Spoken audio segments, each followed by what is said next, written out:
going to do something I promised myself I'd never do, but I think circumstances, conditions change, and I adopt. All protocol observed.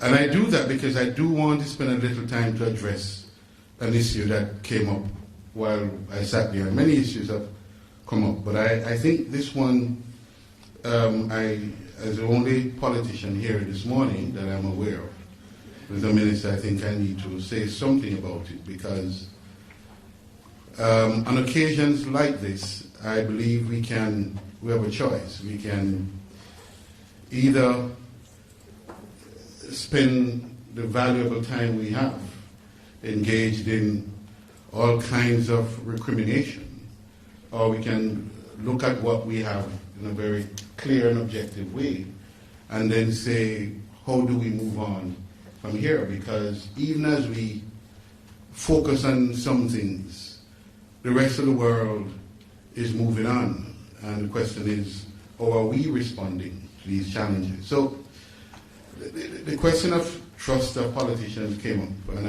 I want to say this without in any way being defensive. My engagement with the process started in the early 90s, and I decided I'd come back home from many years away, and I realized that a lot had happened in Jamaica and in the region, and I had an option of either immersing myself into the details of all that had occurred while I was away studying, or I could recognize where we were and simply decide that I want to push ahead and to see how we can forge what I believe is absolutely essential, which is a unity of purpose between the public sector, the political directorate, and the business and social sector.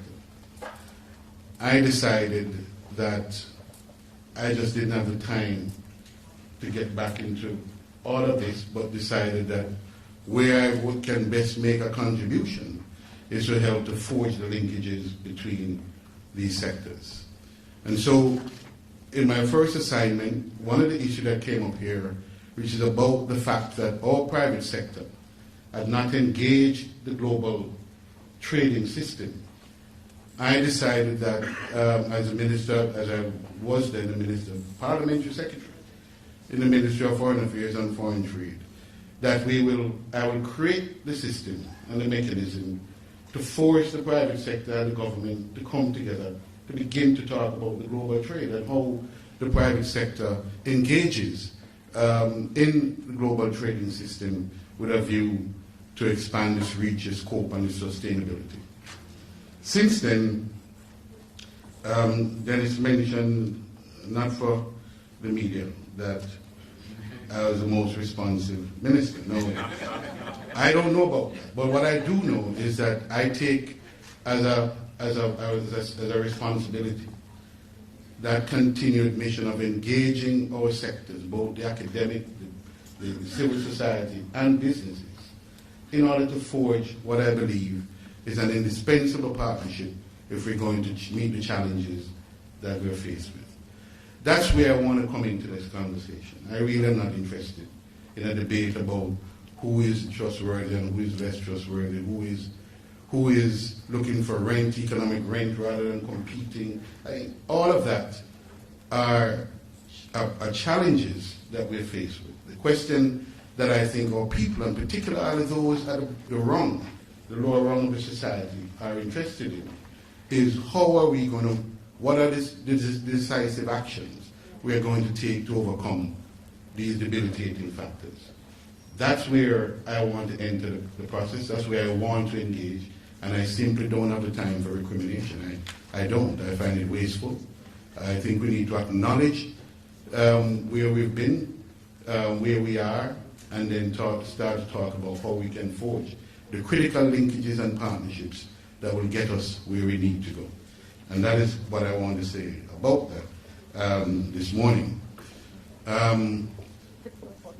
Interestingly, as I sat there were so many issues that came up that perhaps, I thought whether I should just put aside my script and just try to engage on some of the issues and how useful that may be. But I note that after these opening remarks, you get into a different segment of the program where I think that is most suited, where all the issues will be joined and we'll have these discussions. So perhaps I should just say what I am doing, where we are, and how that might contribute to the conversation later on. And so I've decided not to come off text. I'm just going to deal with what I have to do.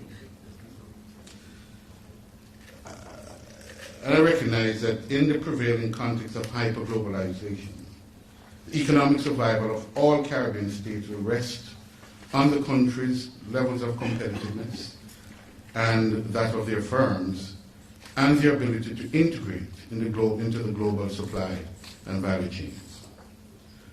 For us in Jamaica, the execution of an export-led growth strategy is critical to the reorientation of the Jamaican economy and its full integration into the global economy. The theme of the forum, A New Innings, Competitiveness Through Global Value Chains, Clusters and Innovation, speaks fundamentally to the core priorities and policy initiatives of my ministry, the Ministry of Industry, Investment and Commerce, through which we have placed the issue of global competitiveness in a central position. The National Competitiveness Council, which I chair, is deeply committed to fulfilling the mandate of improving the doing business environment in Jamaica. It does not escape me, of course, that the theme speaks to the Caribbean innovation in the short form of the game of cricket, after it became obvious that we were no longer competitive in Test cricket.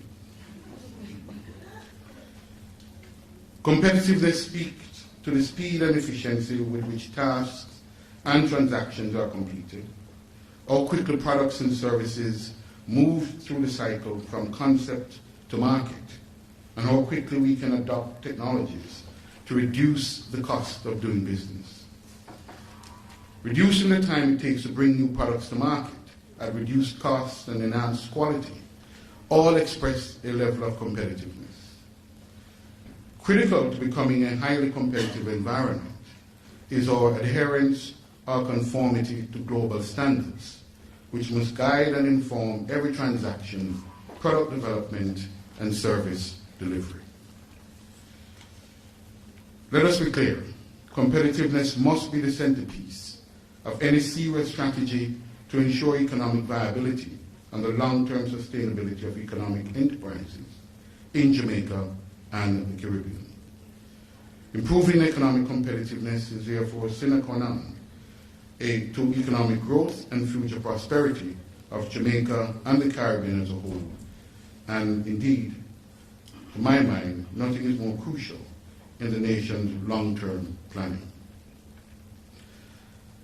As the Jamaican economy strives to recover from years of inertia or at best anemic growth, and I want to just say at the outset that I want to associate myself with the remarks made by Dennis. I want to recognize that, incorporate that in what I have to say as context.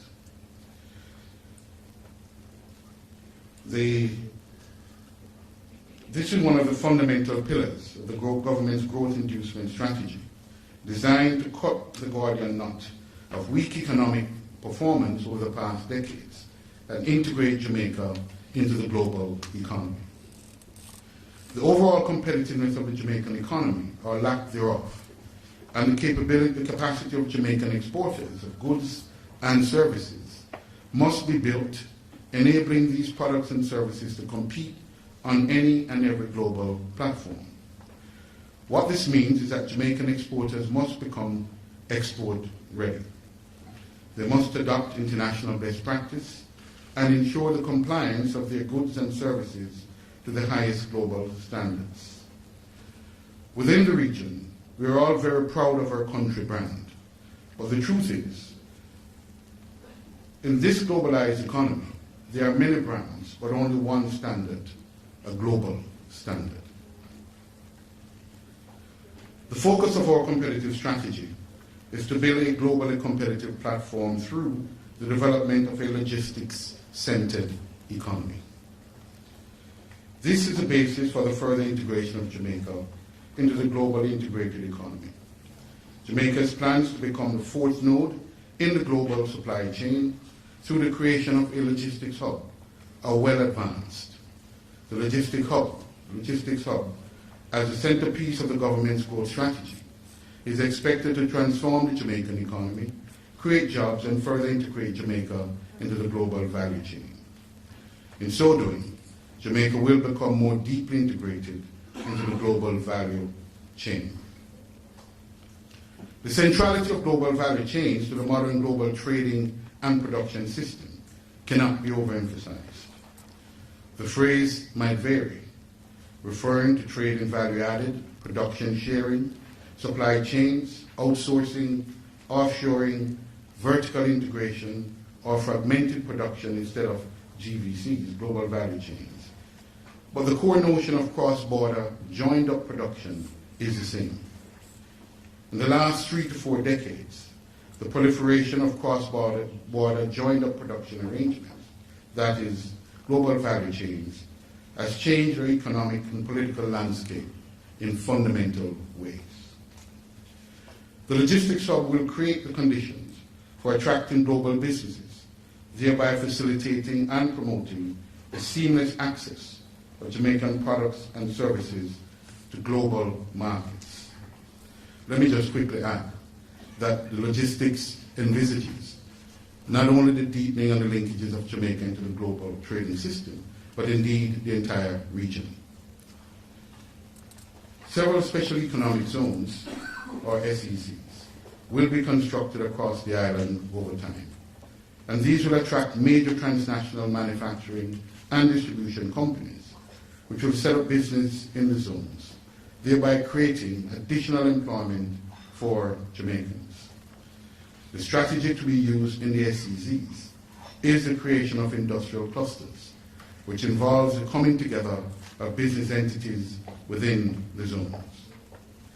In this way, the micro, small, and medium-sized enterprises will be able to achieve the linkages with larger global enterprises and benefit from economy of scale. This will support the desired outcome of the creation of tens of thousands of jobs through the logistics hub.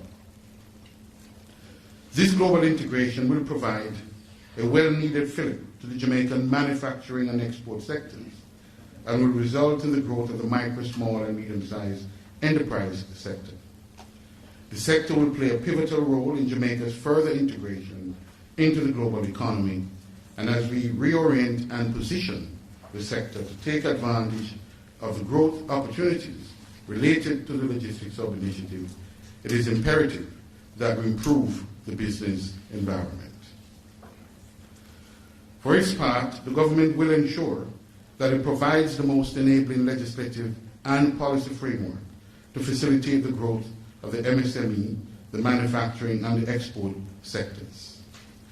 It is therefore critical that we fix those issues on the home front that puts our MSMEs, our manufacturers, and in the final analysis, our exporters at a disadvantage in overseas markets. We have in the process instituted or are in the process of instituting several positive legislative and policy changes, including, and I say more generally, the macroeconomic reforms that are there, and I join with Dennis to say that the comprehensive tax reform is critical, and I know that that is coming, Dennis.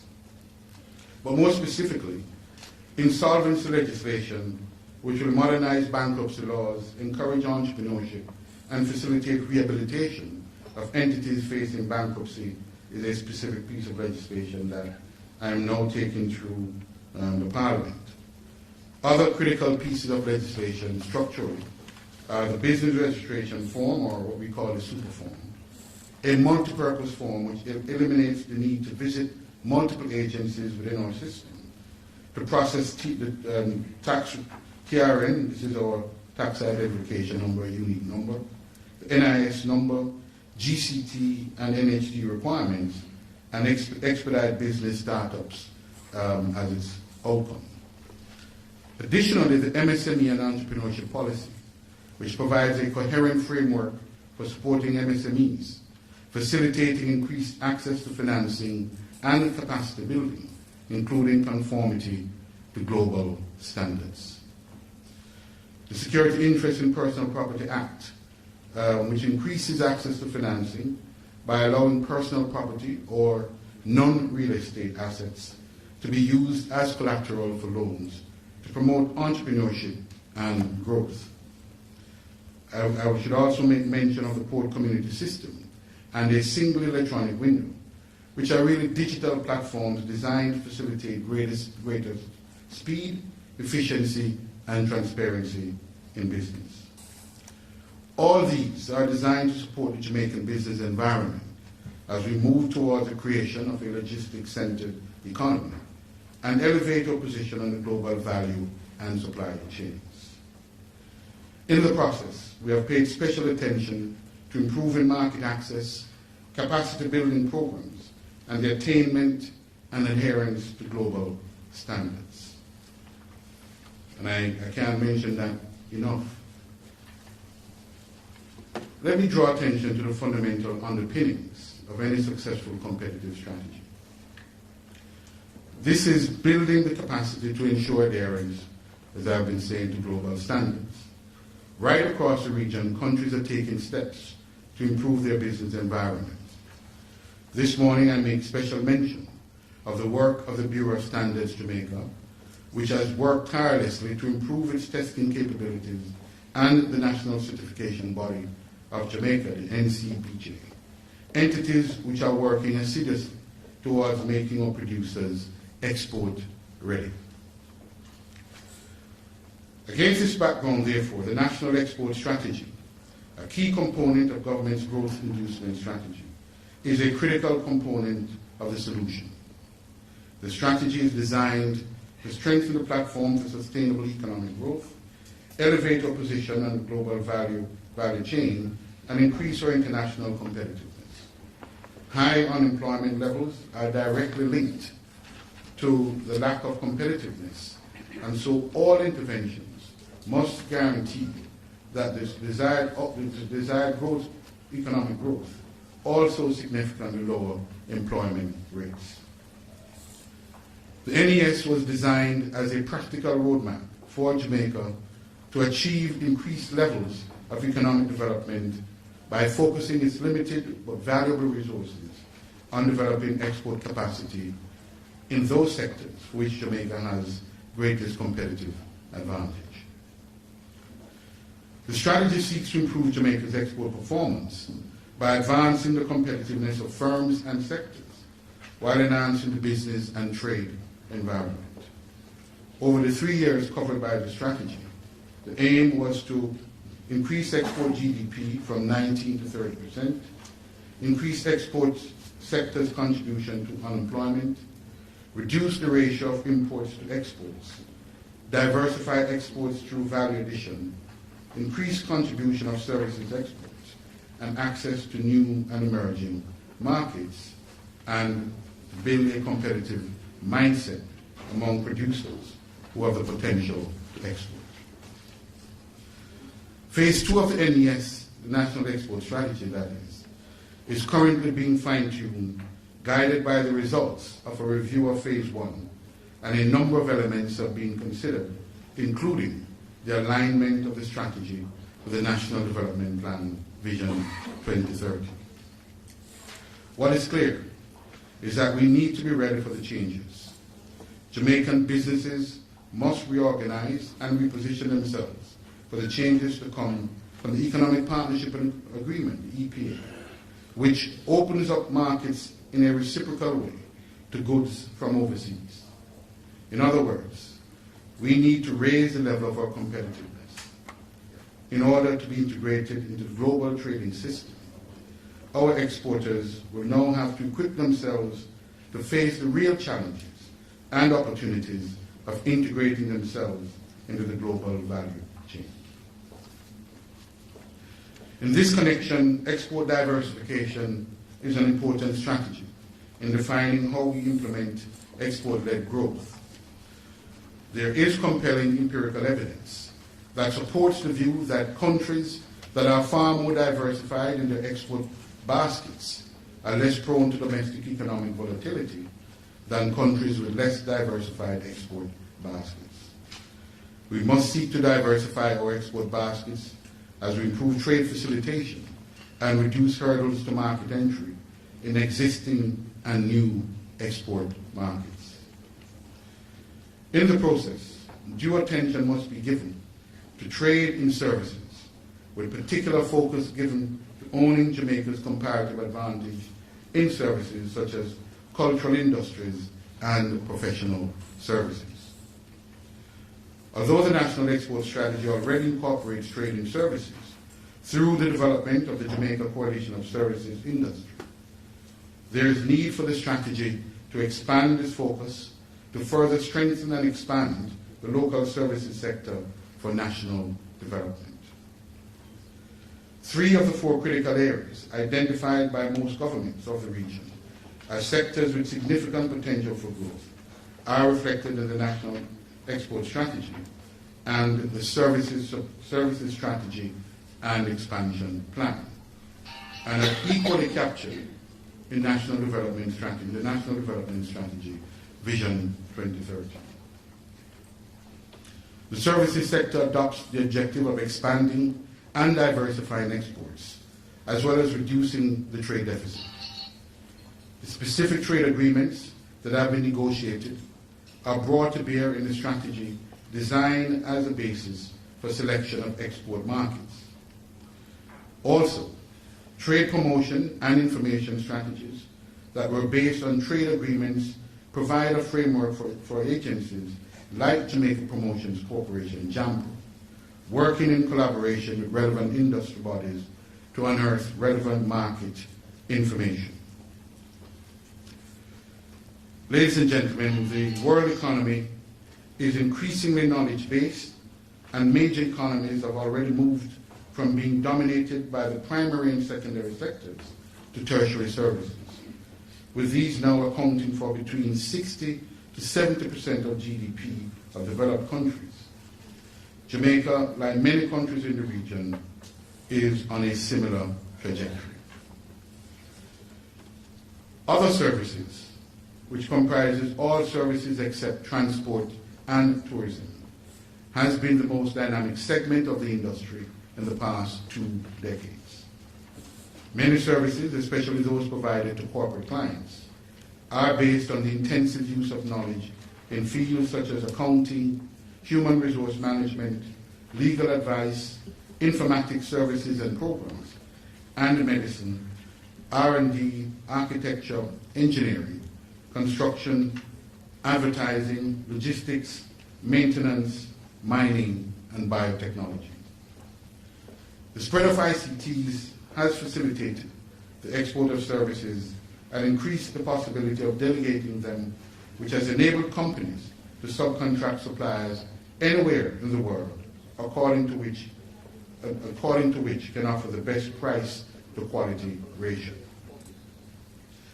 Additional categories of other services that have been experiencing growth include offshore medical education, medical tourism, and health and wellness services. We also need to factor the cultural and creative industries, which represent one of the fastest growth sectors of the global economy, representing up to 7% of the world's GDP, with growth forecast at 10% per annum, driven in part by the convergence of media and the digital economy. Likewise, the global market for medical tourism in 2011 was estimated to be at least US $50 billion, with more than 1.5 million persons, including 750,000 from North America, traveling to other countries for treatment each year. Similar trends have been observed in health and wellness, where the global market was estimated to be US $106 billion annually. The scope for providing high-value knowledge-based services to the developed world is especially strong given that the same corporations are also concerned about optimizing cost-quality services, critical to their continued global dominance in the consumer and industrial market segments. Overall, therefore, service sector opportunities for developing countries are extensive in both knowledge industries and more labor-intensive contact management offshoring. Consequently, there is considerable scope for improving international competitiveness in services via improvements in factor productivity, especially via sector-specific skills development. Business process outsourcing is another key area in which Jamaica has comparative advantage for a number of reasons, including nearshore advantage, large English-speaking population, the political will to grow the ICT sector, and the availability of labor competitively priced skills, especially for voice contact center services.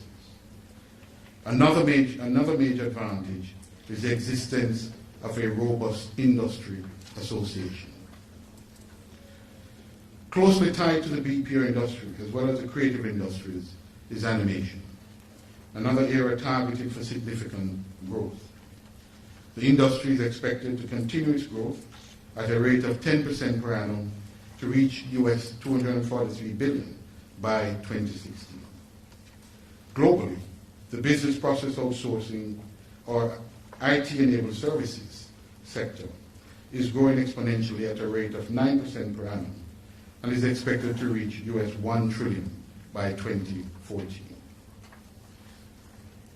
If Jamaica is to claim its piece of the global animation pie, we must develop a reputation as a major destination for animation outsourcing.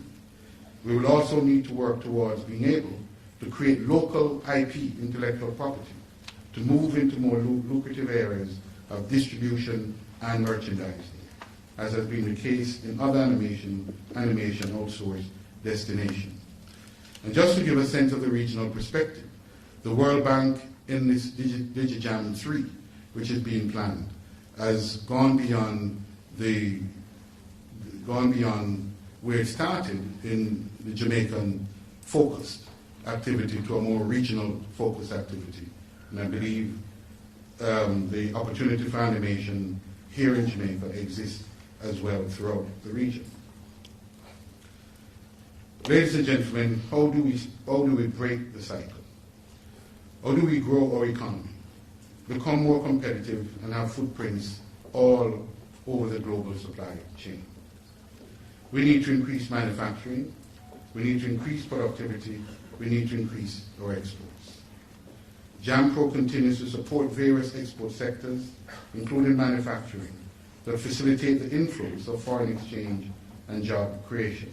And here I'd like to give a plug for Complete Caribbean. And I want to thank you for the support and the role that you continue to play with JAMPRO and through JAMPRO. The manufacturing sector plays a pivotal role in guiding the efforts of the private sector and entrepreneurs who are seeking to access new opportunities arising from globalization. Improving the competitiveness of Jamaican firms continue to be an area of focus for the government, and that will be so certainly for as long as I chair the Competitiveness Council. The manufacturing sector started to place more focus on the medical devices subsector. Given the FDI trends already happening in this sector, in the Caribbean and Central America, Jamaica has demonstrated nearshore competitive advantages. It seems clear that Jamaica could attract FDI in medical services. This is just one of the many emerging areas through which the country can achieve significant growth. Developing its logistics capabilities will greatly assist in attracting global businesses in this sector as well. So, ladies and gentlemen, we are at an important stage in our economic development. And after years of anemic growth, the Jamaican economy is, using Dennis's words, with which I agree, is poised for significant and sustained growth. The diversification of our exports and the capitalizing on the opportunities for partnership between the MSMEs and transnational companies in the logistics-centered economy will be driven by the Global Logistics Hub initiative. This, in turn, will depend on the competitiveness of our export offerings to access global supply and value chains. What is clear is that Jamaica has embarked on critical structural and policy changes designed to greatly improve its business environment and provide the best opportunity for sustained growth with equity. I thank you.